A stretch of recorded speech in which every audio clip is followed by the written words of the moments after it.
So, a warm welcome also from my side. It's always a pleasure and an honor to be here in Istanbul, in Turkey. I'm coming here since the mid-2000s for business reasons, and a lot have changed. There is a lot of dynamics ongoing in this country, but what has always remained the same is the passion with business. So I had my most passionate business discussion here in Turkey, and I really hope it keeps on going like this, with this kind of energy. So, I will talk about open automation and digitization, and I hope you still remember the formula that Manish has outlined here on the front. The formula for sustainability. It's digitization and electrification equals to sustainability. And I would like to do a deep dive on digitization and open automation, where we think open automation is the prerequisite that you can really unlock all the data which is done in manufacturing to make business decisions on real-time data or historic data. What is also important, this industry had always an innovation mindset. So it's always reinventing itself over the time. And the technologies I'm going to present today, they are ready. They are ready to be applied today, not tomorrow, but today. First, let me talk about our vision and mission as Schneider Electric in industrial automation. We shape automation. Our mission is to empower customers to be faster, better, bolder, through highly competitive, sustainable, future-ready operations, driven by data, unlocked with open automation, and brought to life by passionate people. Let me point out 2 or 3 things on those statements. First of all, we shape automation. I will come to that later on. We might not everywhere be the clear number 1, but we have proven over the time that we can shape this industry through our innovation. Then highly competitive. I have the privilege to travel around the globe and meet many customers, be it in China, where highly competitive is a prerequisite also to fight against the local competition. Be it in India, who wants to start to do more export, and where highly competitive is also required to sustain. Or the US, where even with Made in America and the highly labor costs, being competitive is required. And then Europe, which is fighting at the moment with its own problems through high energy prices and other things, but we will come out of it. Highly competitive is also here required to be at the top. And where we really want to differentiate in Schneider Electric is by passionate people. We want to be close to you. We want to work together with you, and we also want you to like us. Because we think when we really work together as friends, we can be much more effective and much more impactful also towards our end users. Now, the mega trends which are shaping our industry. So Manish already spoke about it in the bigger picture. Now gets a bit more what is really relevant for industrial automation. On one hand, clearly the sustainability.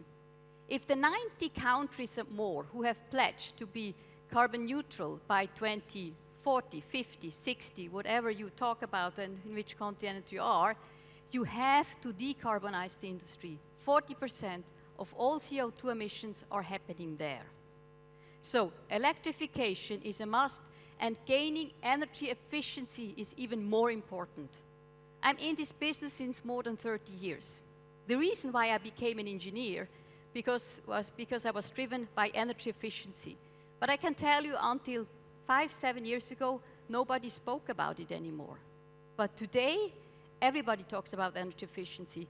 And it's also our duty to make it even more tangible that energy efficiency is happening. How will it happen? It will happen, as also Manish outlined, through digitalization. But the sad story to a certain extent is that the adoption rate of digitalization is still not very high.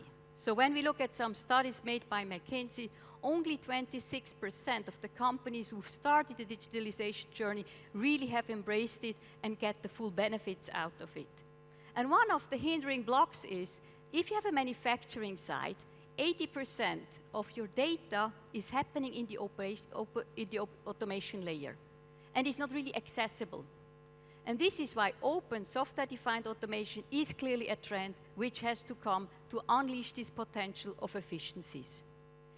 Then another point, which is really crucial for industrial automation and manufacturing, is the shortage of industrial talents.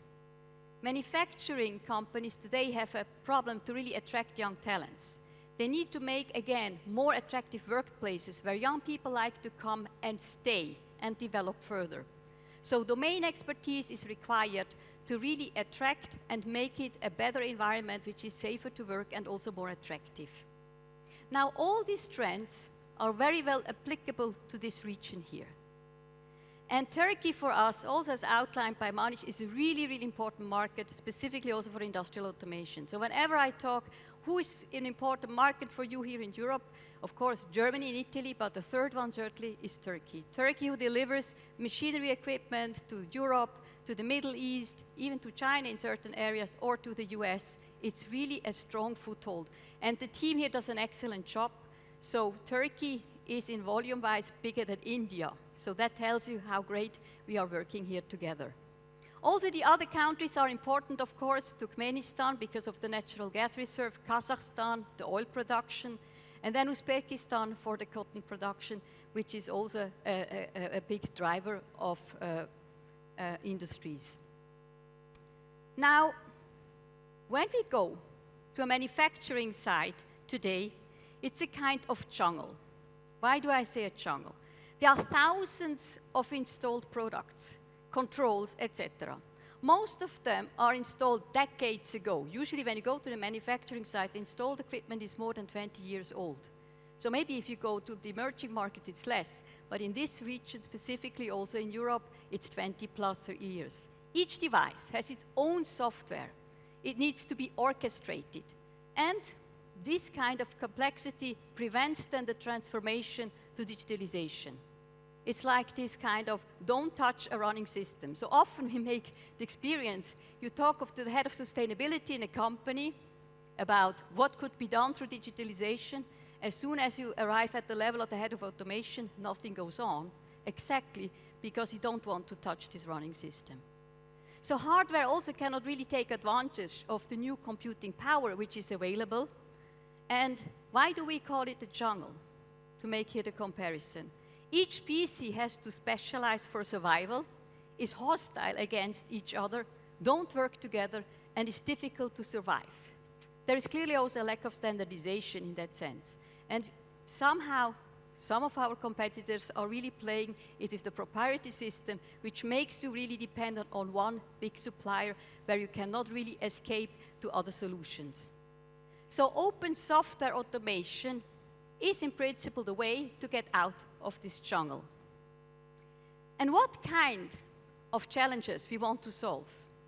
So the production has to become more flexible to cope with the varying demands, volatile schedule, and also to minimize the maintenance.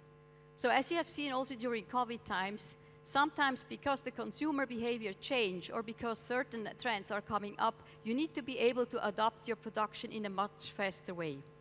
There is also clearly the demand to leverage artificial intelligence on the shop floor. And as you might know, artificial intelligence only works if you have the data available. And that's really important, that you bring the data from the OT to the IT level. And with it comes cybersecurity. The cybersecurity demands are increasing through new legal frameworks, like for instance the European Cyber Resilience Act, which will become active in 2028. So even more important, that the data, historical and real-time, will become accessible in a safe environment. And what is also a challenge for many of our customers, they would like to update their hardware, but if they want to do this, they have to change everything. So they have not really solutions sometimes ready to say, I just want to change the computing power, but I want to keep my iOS so that I can have a smooth continuation of my operations. So when does innovation happen? And why do we think this innovation had to happen? And this is also why we claim we shape automation. In 1968, Richard Morley was inventing the PLC. And what was it? He made a manual work which was connecting, wiring contactors with relays in an automated process. into computers. And this is in principle the PLC. So the first PLC launched to the market, Modicon, was in principle from Schneider Electric. Now in the meantime, if you now count back, this is more than almost 50 years gone, new habits and behaviors have come up. So there are more open systems required, there is more cross-team collaboration. You have, as I mentioned before, to bridge the IT to the OT to really get the data out from the OT for further collaboration and analytics. And you also want to do remote operations. So there's more and more customers who say, I want to have autonomous operation in my plants because I have a scarce of labor force.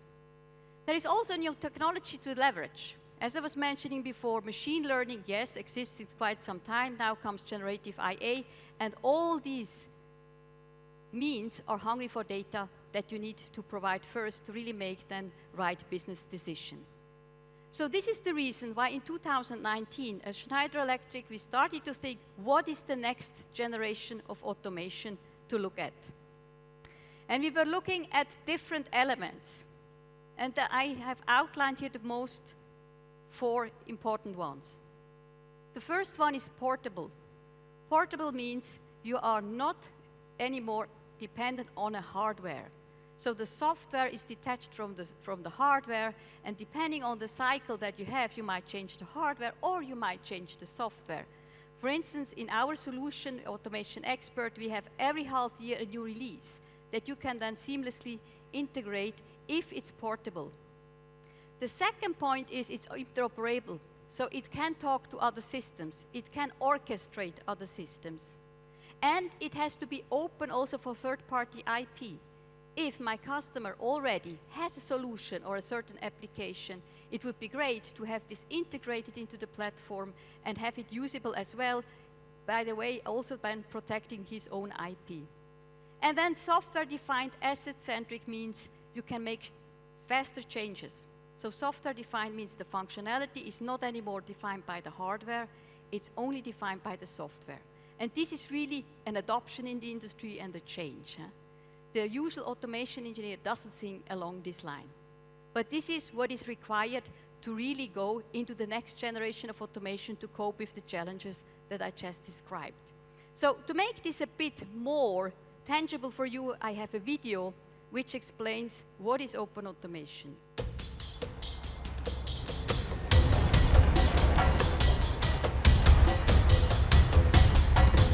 Here, the lesser-spotted grabber patiently hovers into position to catch its unassuming prey. But unable to communicate with the other species in this complex ecosystem, it must rely on trial and error to complete its arduous task.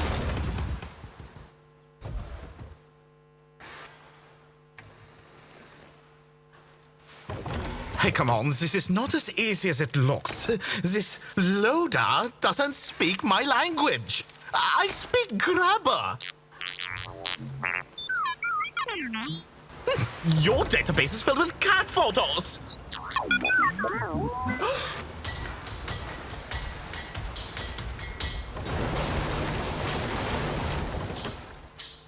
Fortunately, the arrival of Schneider Electric EcoStruxure Automation Expert brings peace to the once fragile ecosystem, where previously different systems all fought for their place in this chaotic environment.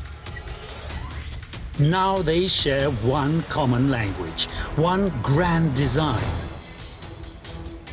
one common ground to see eye to eye, sensor to sensor. Because with new EcoStruxure Automation Expert, each and everyone can make it for life.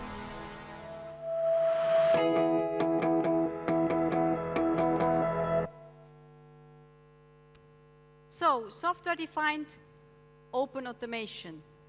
We were launching the first product called Automation Expert based on this philosophy in 2020. And again, this industry is really innovative. So it was already existing as a standard since 2010-11, but nobody really dared to touch it. But we took it because we saw clearly business value going into this direction. And let me put here 4 main ones. So the first one is clearly simplicity. It has to reduce the engineering time. So instead of having 2 days, 3 days, or even 4 days, it should enable you to do this within 2 or 3 hours. In a further step, also enabled by generative AI, how you do the programming of this automation system. Then the openness, so that you can really have more different systems combined together, so that you can really get the full advantage out of it. So we have a lot of customers who are telling me, I would like to integrate this software solution, but if I don't take the whole platform, I have a problem. So it's really important that the platform allows you to integrate other solutions as well and to have a seamless experience with these microservices. Then resilience and sustainability. Many customers, as I was mentioning before, they have challenges in the supply chain or they need to adopt their logistics lines, for instance, in a much faster speed than they had before. So this allows you, through the asset-centric approach, to make those assessments in much faster time and to act on circumstances in the right way. And then compatibility, that's the last but not the least one. As I mentioned before, if you already have an existing system and you just want to upgrade your computing power because you want to add more functionality on the edge level, it's possible with this software.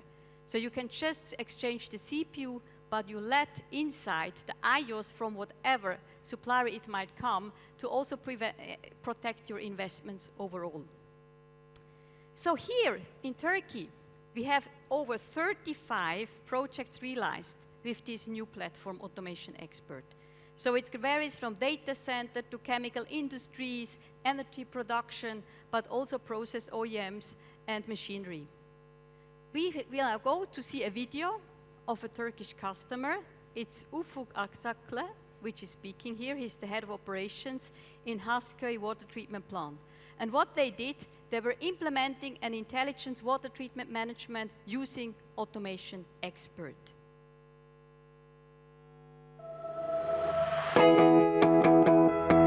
Hasköy projesi, iklim değişikliğinin beraberinde getirdiği su kıtlığına çözüm olarak projelendirilmiş bir geri kazanım ünitesidir. Hasköy geri kazanım ünitesi sayesinde bölgedeki tarım arazilerinin günlük su ihtiyacı ortalama 1000 metreküp desteklenmektedir.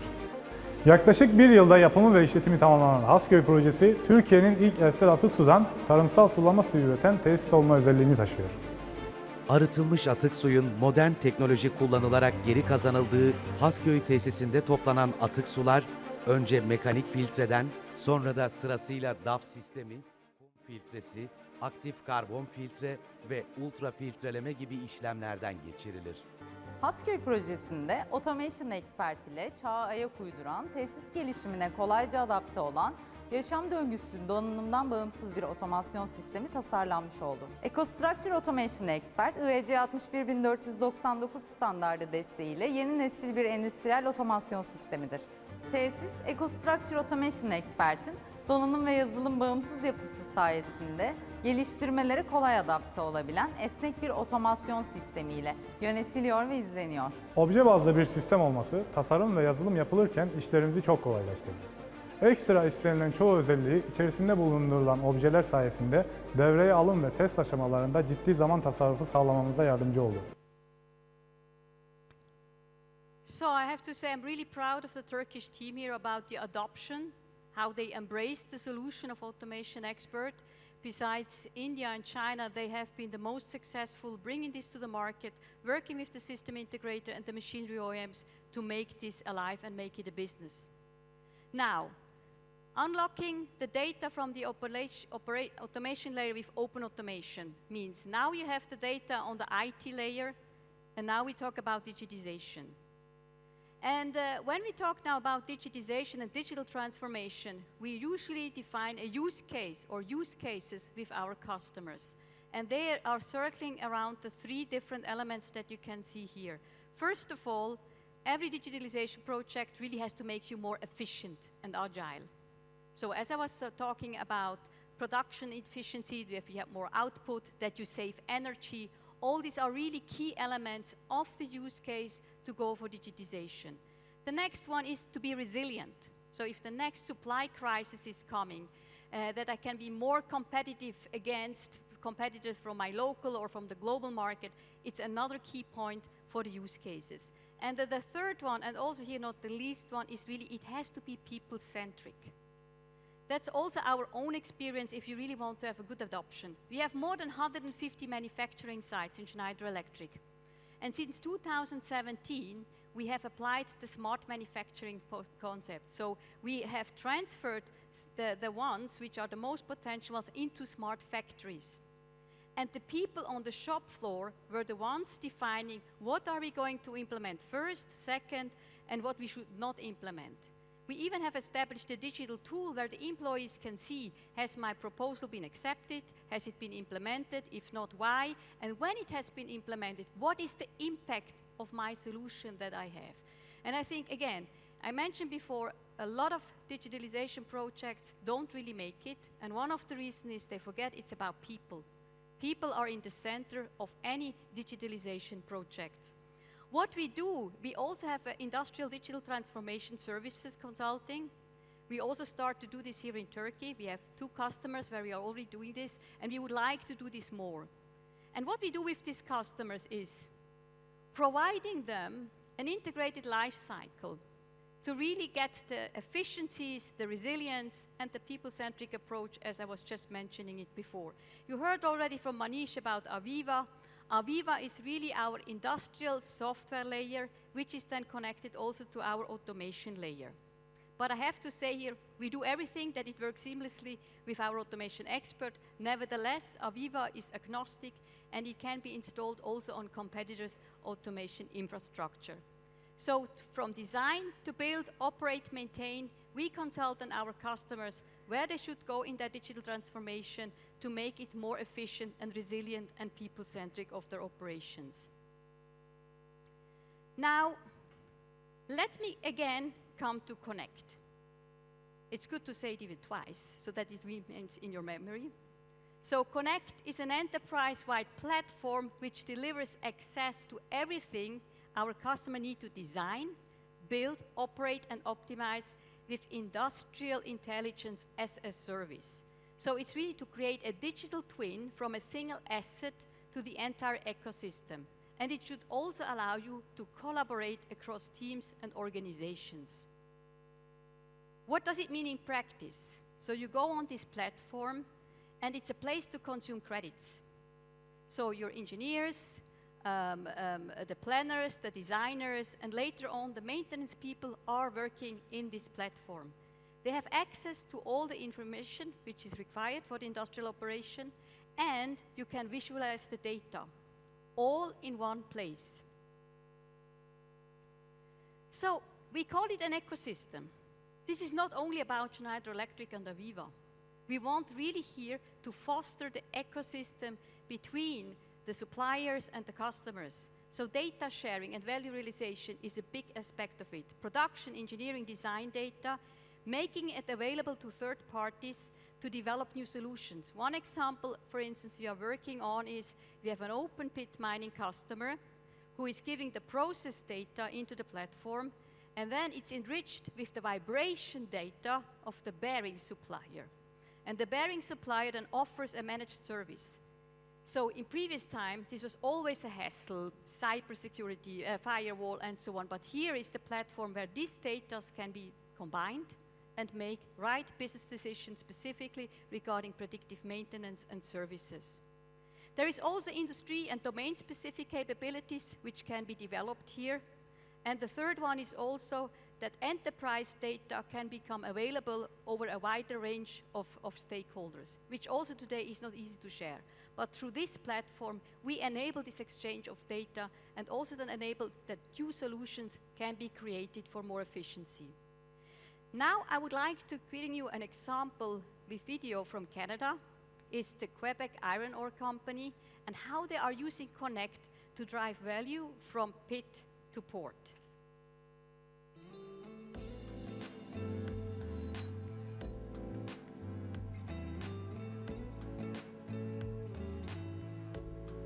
As a system architect, I tried to make life easier for everyone. So we wanted to have better processes to analyze data and have better data sources too. we wanted to have sustainable softwares and data sources in order to move forward with those sources and have better analytics afterwards. Being able to deploy those solutions to individual control rooms and make them autonomous helps us reduce the capital investments in big solutions and big software suites. So another one of our challenge is we need to keep a track on what ore is where and the final quality of what we're shipping to the customer. So we chose mainly Aviva because of the compatibility between products. We feel that each piece of software really integrates in the global vision. We really appreciate too the after-sales support so we can have a flawless production and integration into other softwares. So on a sustainability point of view, we're reducing our carbon footprint by optimizing our equipments to reduce the energy and the emissions. It makes me feel empowered that we are in control of all of our data from operators to executives.